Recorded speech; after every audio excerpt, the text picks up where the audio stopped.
Kasi kung wala kang pananampalataya, hindi ka na maaakay sa pagsisisi. Bakit? Kaya nga sinasabi na binulag ng Diyos ng sanlibutang ito ang pag-iisip ng mga hindi nagsisisampalataya. Sabi dun sa 4:4 ng ikalawang Korinto, upang sa kanila'y huwag sumilang ang kaliwanagan ng ebanghelyo ng kaluwalhatian ni Kristo na siyang larawan ng Diyos. Anong nangyayari doon? Doon sa 2:5 ng Roma, dahil sa katigasan ng iyong pusong hindi nagsisisi, nagtitipon ka na sa iyong sarili ng puot sa kaarawan ng kapuotan. Di anong ibig sabihin, kapatid na Rodel? Kailangan para ka makapaglingkod sa Diyos ng masaya, dapat yung kasalanan iniiwan, pinagsisisihan. Diba? Na doon sa kasalanan, hindi doon ang kasayahan mo. Hindi ka, kundi yung kasalanan, nakapagpapabagbag ng diwa yon. Opo. Paano ka ngayon mabubuhay na makapaglilingkod ng masaya kung ikaw pala bagbag pala ng bagbag ang ano mo? Bakit bagbag ang loob mo? Kasi hindi mo ginagawa sa pananampalataya. Ba't hindi mo kung hindi mo ginagawa sa pananampalataya, ano resulta? Kasalanan.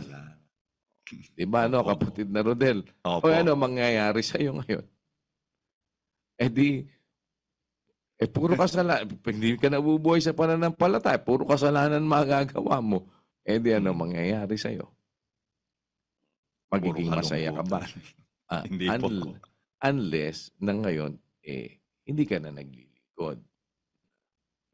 Diba? Naintindihan mo, kapatid na Rodel? Pag hindi ka na naglilingkod, isang paglilibang sa masama, yung paggawa ng kasamaan. Diba? Sabi doon sa 23 ng Kawikaan, isang paglilibang sa mangmang ang paggawa ng kasamaan.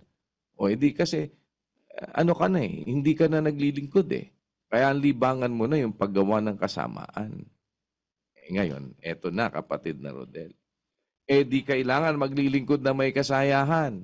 Para ka makapaglingkod na may kasayahan, dapat ikaw bilang lingkod, mabubuhay ka sa pananampalataya. At ano ang isang nakapaloob? Paanong yung pagmumuhay mo sa pananampalataya maghahatid sa'yo na mabuhay o maglingkod ka, kapatid na Rodel, na may kasayahan.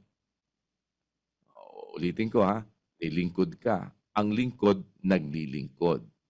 Ang lingkod na matuwid, nabubuhay sa pananampalataya. At dahil lingkod, naglilingkod, dapat maglingkod na may kasayahan. Kung naglilingkod ka na may kasayahan, dapat manatili yung kasayahan mo sa paglilingkod, hindi ba? Ngayon, para ka ngayon makapaglingkod na may kasayahan, significant na nabubuhay ka sa pananampalataya. Bakit? Kung ikaw, kapatid na Rodel, lingkod ako, lingkod tayong lahat. Yung pamumuhay natin sa pananampalataya, kapatid na Rodel, magdadala sa atin na tayong mga lingkod, mabuhay at maglingkod na may kasayahan. Opo. Basa tayo, Basahin mo ito. Kala ko matatalakay ko yung mas marami, pero talagang kailangan lang, kapatid na Rodel. Eto, unti-untiin para mas maiwan sa atin. Eto ngayon, kapatid na Rodel. Basa tayo. Basa, kapatid na Rodel. Opo, saan? Saan mo babasahin? Hindi ko po alam. Unang Tesalonica, Brother Rodel. Opo. 3:7-8. Opo.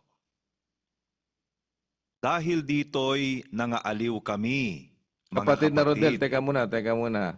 Pag naaaliw, masaya? Masaya po, kuya. Masaya po. Masaya. Naaaliw Naaliw di ba, ba't naaaliw, sabi ni Pablo, ba't sila naaaliw? Tuloy mo, basa tayo, tsaka mo tuloy. Opo. Dahil dito'y nangaaliw kami, mga kapatid, tungkol sa inyo sa pamamagitan ng inyong pananampalataya. Paano naaliw, kapatid na Rodel? Sa pamamagitan po ng pananampalataya ng mga kapatid, Kuya. Kapatid na Rodel, yung pananampalataya pala ng mga kapatid, nagbibigay pala yun ng kaaliwan sa kapwa niya lingkod. Amen. Kung pare-pareho tayo ngayon na nabubuhay sa pananampalataya, kapatid na Rodel, yung pananampalataya mo, kaaliwan ko. Yung pananampalataya ko, kaaliwan mo. Opo, Kuya. Kaya, tayong mga lingkod, mabubuhay tayo at makapaglilingkod ng masaya. Bakit? Sama-sama tayong lingkod na nabubuhay sa pananampalataya.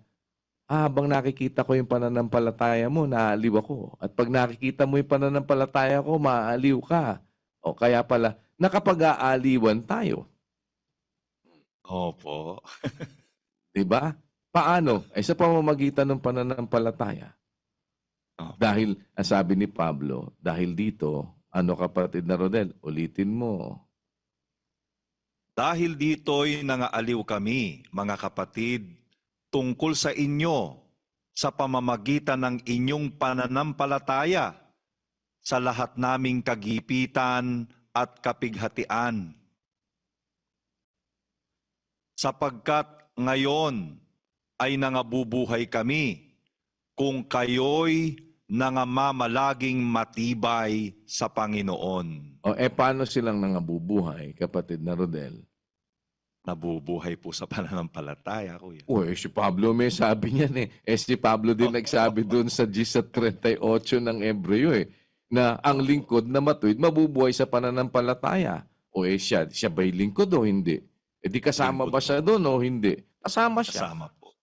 Ngayon, nabubuhay kami. Paano sila nabubuhay? Sa pananampalataya.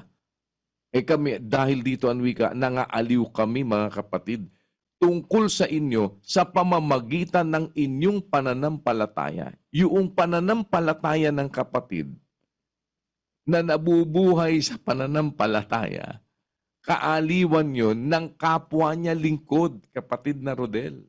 Opo. Ganun ba talaga? Basa 1:12 ng Roma. Opo. Sa makatwid baga, upang akot kayo ay maaliw sa inyo. Ang bawat isa sa atin sa pananampalataya ng iba, ang sa inyo at sa akin. Papaliwanag ko pa ba yan, Brother Rodel? Maliwanag po, Kuya. Kaaliwan ng pananampalataya ng isa't isa. Papaliwanag pa ba ng maraming paliwanag yan? Sige nga, Brad Josel. Paano ba na may papaliwanag yung diretso na po sa sitas yung binasa nyo, Kuya? Hindi na po maipapaliwanag. Pag pinaliwanag mo, baka nga lumabo Kasi nasa sitas na po, mga kapatid, Kuya. Nakakaaliw talaga. Sa makatwid baga, upang akot kayo ay maaliw sa inyo. Pareho silang naaliw. Akot kayo, maaliw sa inyo. Ang bawat isa sa atin sa pananampalataya ng iba, ang sa inyo at sa akin. So in other words, si Pablo at ang mga kapatid, sila kapwa sa isa't isa, naaaliw po sa pananampalataya na taglay nila. Nakikita ni Pablo yung mga kapatid sa kanilang pananampalataya, naaaliw sila. Nakikita ng mga kapatid si Pablo sa pananampalatayang taglay niya, naaaliw sila. Kaya sabi mo nga po, Kuya, ipapaliwanag mo pa ba? Hindi, nasa sitas na po Nandiyan na po yan. Maliwanag na po yun. Kaya kahit sa gitna ng kagipitan, yung sinasabi ni Pablo na yun, doon sa Thessalonica na binabasa natin, na sa inyo, sa lahat ng aming kagipitan, kapighatian, sapagkat ngayon, nabubuhay kami. Paano? Sa pananampalataya. Pero naaliw kami, mga kapatid, kahit na nasa gitna kami ng kapighatian, nasa gitna kami ng kagipitan, sa pamamagitan ng inyong pananampalataya, naaaliw kami. Kaya pala, yung sinasabi na mag-aliwan kayo, no? Kung dun nga sa sinabi ng Pablo dun sa Tesalonica 4:18 na mag-aliwan kayo sa isa't isa ng mga salitang ito. Ano ibig sabihin, kapatid na Rodel? Pwede tayo mag-aliwan sa ating pananampalataya eh. Opo. Dahil yung pananampalataya ng isa ay maaaring makaaliw sa iba. Yung sinasabi na yun doon sa Roma ni Pablo, maliwanag. Upang ako, kayo, maaliw sa inyo. Maaaliw ka, Brad Rodel, maaaliw yung kapatid. Paano? Ang bawat isa sa atin sa pananampalataya ng iba. Kaya ang aking lingkod na matuwid, mabubuhay sa pananampalataya. Bakit? Sapagkat ang lingkod dapat maglingkod na may kasayahan. At significant yung pananampalataya para tayo makapaglingkod na may kasayahan. Bakit? Sapagkat ang pananampalataya mo, ang pananampalataya ko, magiging kaaliwan natin sa isa't isa. Ang bawat isa sa atin sa pananampalataya ng iba ay naaaliw. Kasi may pananampalataya ka, may pananampalataya ako, maaaliw ako sa pananampalataya mo, maaaliw ka sa pananampalataya ko, kapatid na Rodel. Bakit? Kasi may nakikita ka may makikita ka dun sa pananampalataya ng iba. Na yung, dahil ikaw sumasampalataya ka rin, kapatid na Rodel, nagiging kaaliwan sa iyo yung pananampalataya ng iba. Parang ganito lang, Brad Rodel. Pagka yung parehong mahilig sa, halimbawa, ang hilig nila, isang bagay, tapos, nagkwento ka nung hilig mo, yung kapareho mo ng hilig, natutuwa yun. Talagang, hindi kayo magkakamayaw ng kwentuhan. Tama Bakit? po yan. Kasi hilig niya din yun no? Opo. Kaya yung isang sumasampalataya, pagka nakita sa iyo yung pananampalataya mo, nakikita yung pananampalataya mo, dahil siya sumasampalataya din, naaaliw siya dun Opo. Naaaliw siya dun. Tignan mo, Brad Rodel, yung mahilig sa basketball, pag nanonood ng basketball, naaliw yun. Bakit? Opo, Mahilig opo. siya sa basketball Opo. Tama, kapatid na Rodel. Opo, kuya. Tama po yun. Kaya nga minsan, kahit hindi pa siya marunong mag-basketball talaga, pero dahil mahilig siya sa basketball, nanonood siya ng basketball, naaaliw na siya. Opo. Naintindihan mo? Opo, Kung ikaw sumasampalataya, panoorin mo lang yung kapatid na sumasampalataya, Brad Rodel, maaaliw ka na.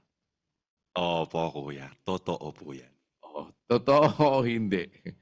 Totoo po. Brad Sani, totoo ba o hindi? Totoo po yan, kuya. Talagang yung pagka ang hilig mo, siyempre yun ang kaaliwan mo, kagaya po na binabanggit nyo, na hindi ka man marunong mag-basketball. Pero hilig mo yon, manood ka pa lang, naaaliw ka na Kaya ganun din po sa pananampalataya, kuya. Na pagka pananampalataya, meron ka, doon ka naaaliw, yun ang kaaliwan mo, yung kapatid na may pananampalataya rin, nakikita mo, pareho kayo ng kaaliwan, yung pananampalataya niya, pag nakikita mo, nakakaaliw sa'yo. Ganon din naman ang kapatid, naaaliw sa nakikita sa yung pananampalataya. Kaya pala yun, diretso yung Roma 1:12, sa makatwid bagay upang ako't kayo ay maaliw sa inyo at ang bawat isa sa atin sa pananampalataya ng iba ang sa inyo at sa akin. Ang ganda po, kuya, ng talatang ito. Salamat po sa Diyos. Kaya, alam mo, mag-aliwan kayo, sabi ni Pablo, ng mga salitang ito. Sabi niya doon sa mga taga-Tesalonica, Eh di ano isang dapat dyan, Brad Rodel, na makita mo? Dapat mag-aliwan tayo sa pananampalataya ng isa't isa. Amen. O, pwede ba yun o hindi? Hindi lang po pwede. Ganun po talaga, kuya. O, hindi ba? Nandyan ba Opo. yan o wala? Nandun po, kuya. Nandun. Di dyan ka na muna. Sige, kapatid na Rodel. Ano,